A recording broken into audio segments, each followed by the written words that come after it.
Porochenko, lui, a annulé sa visite en Turquie en raison de l'invasion russe. C'est ce qu'a dit la présidence, ce sont les mots de la présidence à Kiev. Des séparatistes appuyés par des soldats russes auraient pénétré dans la ville de Novoazovsk, dans le sud-est de l'Ukraine, une illustration du regain offensif des combattants séparatistes. Christophe Dansette. Des tirs de mortier viennent de s'abattre sur ce quartier résidentiel de Donetsk. La maison de la culture est en feu. Un obus est tombé sur cette voiture qui transportait des civils.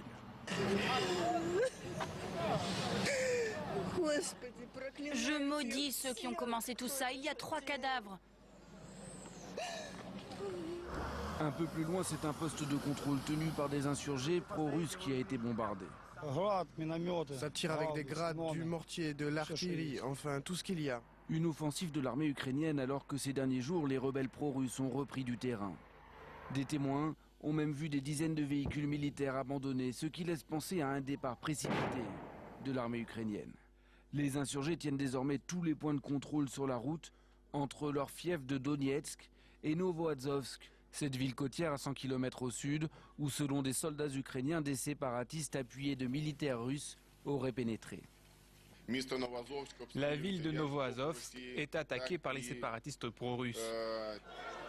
À Kiev, la population sent que son armée a perdu l'initiative. Certains le font savoir dans la rue, parmi eux des membres du bataillon Artsov, un groupe radical proche de l'extrême droite.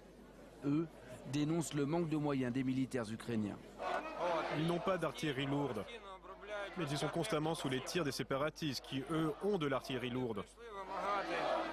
De son côté, l'armée ukrainienne accuse une nouvelle fois la Russie d'avoir envoyé des soldats dans la région. Le gouvernement ukrainien, lui, veut faire appel à l'OTAN.